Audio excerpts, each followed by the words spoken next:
All right. Good day, dear listeners. Thank you for joining me on The Truth with Ben Jokes, your number one platform for political analysis.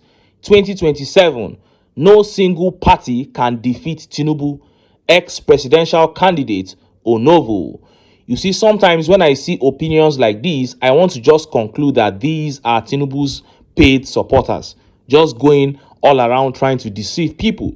Because opinions like this totally misrepresent the facts. When you say no single party can defeat TINUBU, you make it look as if TINUBU actually stands a chance if the election is free and fair, at least 8 over 10 free and fair. If election is properly conducted in 2027, TINUBU cannot get 5 million votes. He can't even get 4 million votes, no matter who his opponents are. So it is not about the party that will contest against him, whether it is Peter Obi running against TINUBU under the Labour Party or Atiku running against TINUBU under a coalition. 4 million Nigerians will not leave their homes to go to polling units and cast votes for TINUBU in 2027 after this disaster show of a regime. That will not happen.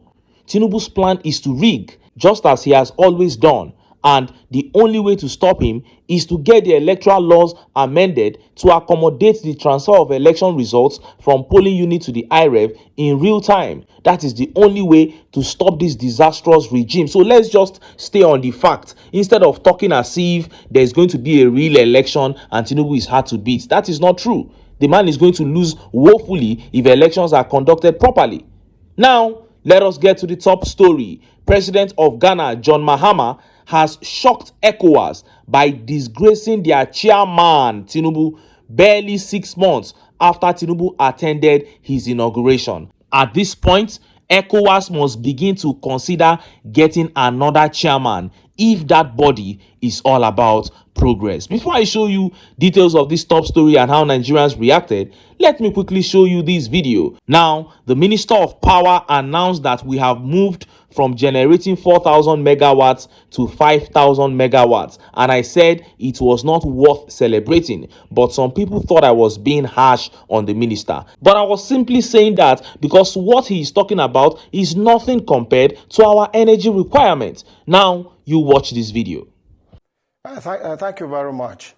To the extent that Nigeria needs power and needs power so badly, you have already said it when you are setting the scene that without electricity, we can kiss goodbye to development because industrialization and every other thing is dead on arrival.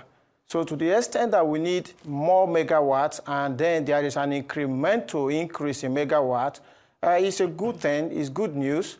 But should we celebrate? The answer is probably not, because like you have rightly said, Nigeria is energy poor, so energy poor that in comparison, we can clearly see that we need more megawatts. For instance, I can give 3 metrics.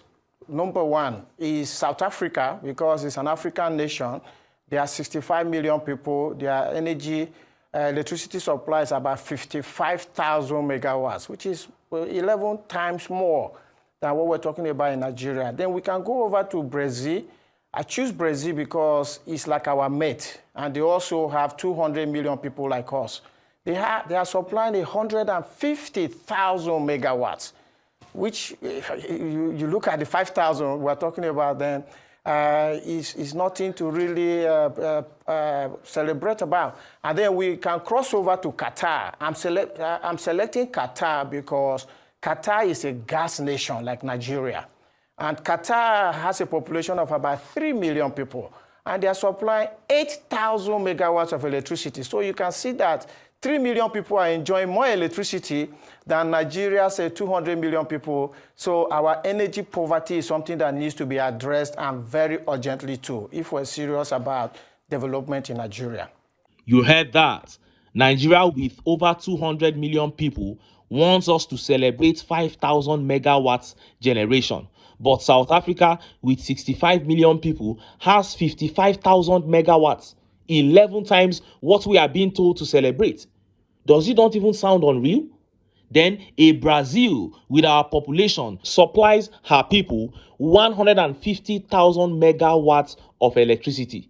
Do you think it is Ronaldinho or Neymar that is generating electricity for Brazil? No, it is a functional government that is doing their work. What we have here is an irresponsible leadership asking citizens to celebrate 5,000 megawatts when what they actually need is over 120,000 megawatts after you have spent 2 years in office. This is a shame. And of course, the speaker established the fact that no government can claim he wants economic development but doesn't take the power sector seriously. And as such, the lazy approach of this TINUBU regime towards fixing the power sector tells us all that we need to know about their intentions towards economic growth. And in this next video, Senator AKPABIO made it clear that the government is actually refusing to fix the power sector, not that they don't know what to do. See the video. Problem simple, money. If you want the real answer. And I will put it this way. Every government that comes into office promises to deal with the issue. Indeed. But once they now see the enormity and what needs to be done, then they now step back and find it very difficult to muster. What needs to be done is that there has to be a national determination by the, I would say the president or who is in power, party in power, government, to say, okay, we're going to deal with this issue. Because how is the power situation? Yeah, but they all today? say they're going to deal with this. They always say so, but will never do much. And I'll tell you why. Once they come in and they confront the fact that there's so much money problem in terms of funding. For example, today, as at now that we're talking, the Nigerian government is owing close to 4 trillion naira to both the distribution companies, the discos, and then the look at the humongous amount, 4 trillion. So every government that comes and looks at it, they'll look away and try to look for some other issues. You saw that. He said the problem is basically funding. It will cost the federal government a lot to give us electricity, a lot of money, and a lot of work because the money has to be used judiciously. That is what they are not ready to do. They are not ready to put in money into a vital sector that is necessary for economic growth, simply because they don't want Nigerians to gain economic freedom. A government that puts 15 trillion naira into a coastal road project without thinking about it should be prepared to spend 150 trillion on stabilizing the power sector, because this is the sector that must be in place for the economy to grow. And that is where prudence in government comes in. If TINUBU had put 80% of the subsidy removal savings into stabilizing the power sector, and by now we had like 45,000 megawatts within 2 years and good supply, no one would have been able to criticize his government. But all he does with the subsidy savings is to take like 50% of the money, then share the rest to governors and lawmakers so that they can sing for him, "On your mandate we shall stand," while he does nothing to improve the lives of the people. Now look at the country. No light, no water, no jobs, no security, and naira is falling daily like a pack of cards. What a shame. Now let us look at the top story. President of Ghana, John Mahama, has shocked the world, especially West Africa, after just 6 months in office. While the chairman of ECOWAS, TINUBU, has completely destroyed Nigeria's currency, the Ghana cedis has appreciated almost 50% against the dollar, making it the best performing currency globally. Look at how the papers reported it. Africa news.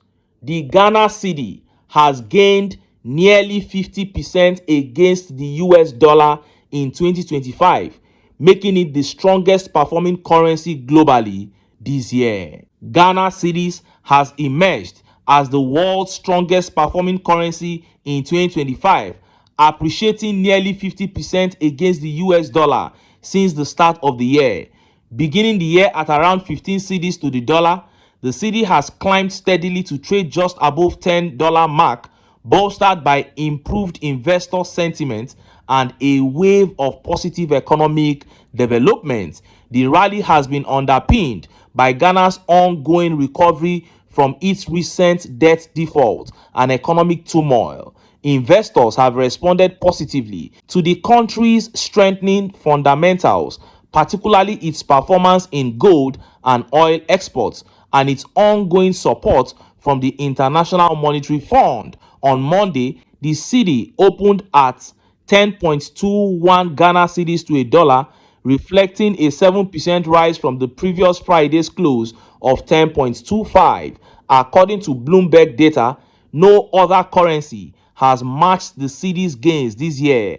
The turnaround is striking, considering that in 2022, the cedi was the world's worst performing currency, having lost over 55% of its value during a severe inflation crisis and sovereign debt troubles. Falling inflation has played a critical role in stabilizing the cedi, with the rate easing to 21.2% in April.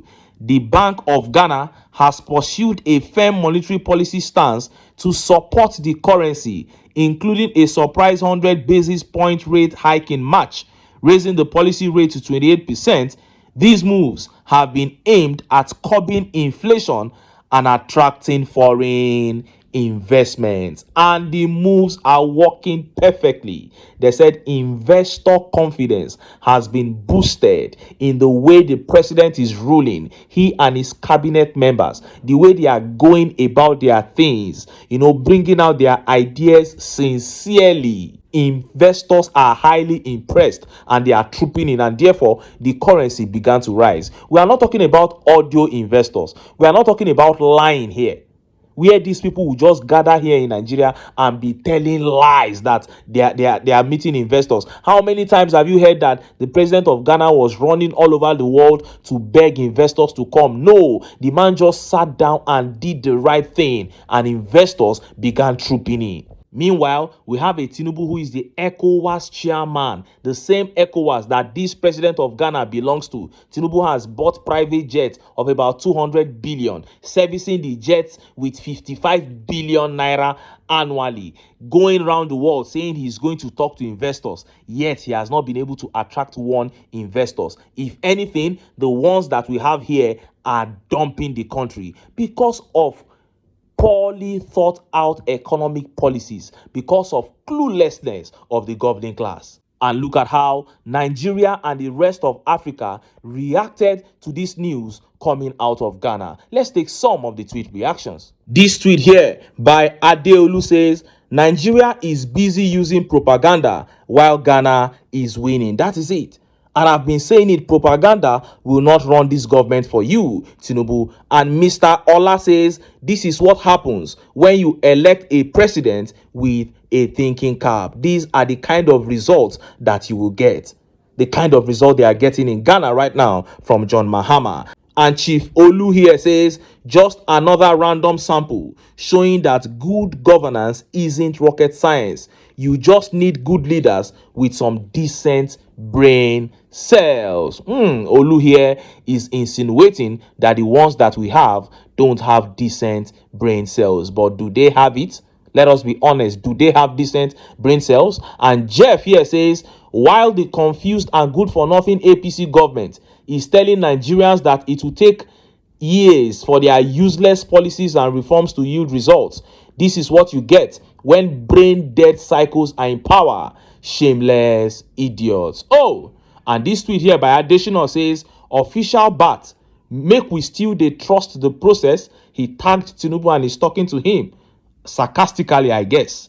Should we still be trusting the process after 2 years when a man whose inauguration you attended has turned this country around? And Curious Mind here says, when did the president of Ghana come into power? And what did he do differently that is causing this rapid growth? The first answer to that is sincerity. When you talk about raising monetary policies, it was one of the policies that they did in Ghana. That is what Yemi Cardoso is also doing in Nigeria. But it is not working here, because here they do it to embezzle money. They raise the interest rates so that they can have more money to embezzle. The answer is sincerity. And that was what Peter Obi was saying. It looks like terrorists are defeating the Nigerian military because the government is not sincere. And Engineer Olami says, let's check what Ghana is doing. It's not all about checking what Ghana is doing. Are we sincere in what we are doing? The answer is no. This tweet here by Andy says, Giant of Africa is governed by wicked fools. I am telling you. Charlie says, a quick reminder that Ghanaians used to be in every street of Nigeria selling bread so they could feed their family back home in Ghana. But look at what they have become because of purposeful leadership, because of leadership with integrity, because of leadership that had the people at heart, leadership that puts the people at the center. This is what Ghana is achieving. And it is not only happening in Ghana. You know, I keep saying it here, that other African countries are leaving Nigeria behind. This thing is not only happening in Ghana. Sometimes, if you see some of the things that are written about Burkina Faso, you will disbelieve. You will not believe. And it is happening within a very short time frame. You'll be wondering, how come these people are able to achieve this thing within just months? But that tells you the kind of money that is being stolen by the leaders who were only stealing. Because, for instance, if you get somebody like TINUBU out of power, TINUBU and the APC today, and you bring in a Peter Obi, what he will do within 3 months will shock everybody. Because if you stop crude oil theft alone, the kind of money that will be available to this country will shock you. Nigeria is struggling with producing 2 million barrels of crude oil daily. Meanwhile, what they are stealing from this country daily is more than that. So tell me, if you are able to stop the stealing, you have doubled the resources of the country. You have doubled the income of the country immediately. And when you put it to good use, oh my God, the whole world will be shocked. And that is why I keep telling Nigerians, this is what we need to do. We must come together and put our sentiments aside so that we can unite and get these criminals out of power. Because when we get in the right leadership into this country, what we will achieve within 12 months will shock the entire world. And then we will take our place in the Committee of Nations. Then we will become the capital for all black people in the world. But until then, make I still enter town. Make I go get some ogbonge political news. We una go like. Why? Because of una. Now I dey here. So don't go away.